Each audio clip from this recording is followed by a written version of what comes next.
Tell me, it's somewhat surprising that investors seem to be divided between two extremes here.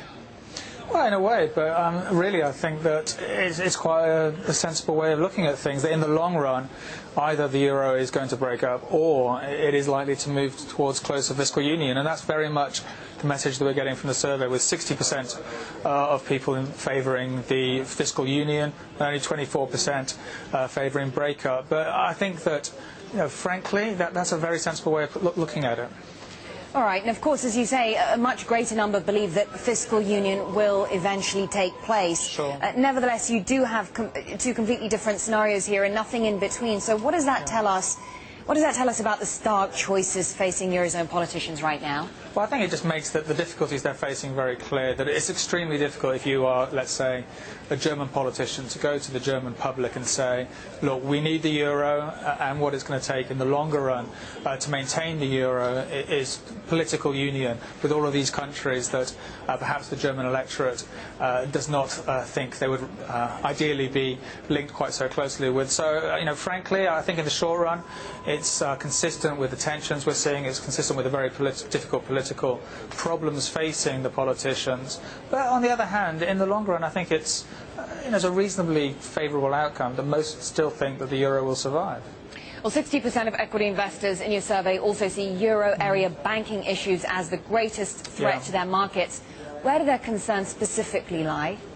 Well, I think that the most obvious concern is that Greece defaults, that default is not able to be contained by the European authorities and leads to European banks coming under really significant pressure, potentially leading to a systemic banking crisis in something like the way that we had post the Lehman Brothers bankruptcy back in 2008. If that happens, then it's unlikely, frankly, to be contained entirely within the euro area. It's going to affect European banks in general. It's going to affect global banks. And I wouldn't say that equity investors expect this to happen. In fact, I'd say they don't expect it to happen, but they do see it as a major risk. Is there a sense then that that will lead to that eventually we will have to see recapitalisation of the banks? Of course, we saw the ECB and other central banks stepping in to help out European institutions that are having a tough time finding dollar funding. Sure. But, nevertheless, is this a temporary solution? Are we going to have to see something much more substantial this year?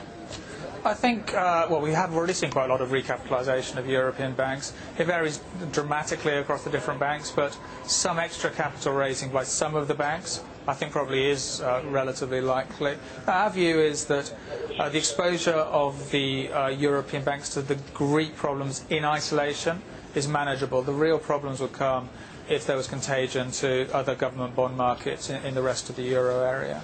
And the interesting thing is that actually even your emerging market investor base is saying that this crisis is becoming increasingly, the crisis in this region is becoming increasingly important to them as well. Is there a sense that they aren't going to be as immune to events in Europe as they perhaps might have been a year or two ago?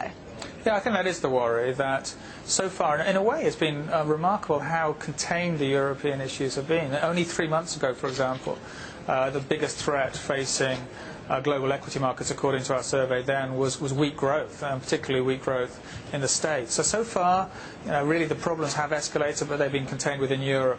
I think that there's a really serious concern out there, and a concern that I personally share, that if it does get worse, it's likely to affect global markets. And if it affects global markets, it's going to affect emerging markets as well as G10 markets. So with that in mind, what's the best way to position yourself in the currency markets right now? Where do you see the euro going? I think the euro in the short run is going to go lower. That, in a way, the market tensions are actually, I think you could argue, part of the process by which the politicians win round their electorate. They say, look, look at the prices, look at equity markets, look at the tensions out there. We need to do something. Otherwise, it's going to end in real problems. So the more the market tensions, the more likely the politicians are to be able to do what needs to be done in the long run. But in the short run, clearly, that's not very good news for equity markets, not very good news for risk. And those risks are associated with the euro, so I think the euro is likely to weaken. And, well, you say the euro has so further downside risk for the euro, but 92% of those surveyed by you do expect further easing by the US Federal Reserve. So how does that change the dynamics? I think it depends on the nature of the easing. that I think the vast majority of people who expect further easing expect it to come in the form of Operation Twist. That's what we expect from the Fed meeting this week. Now, frankly, if that happens, I don't think it's likely to have a very big impact on the currency, because there's no net extra cash in the system.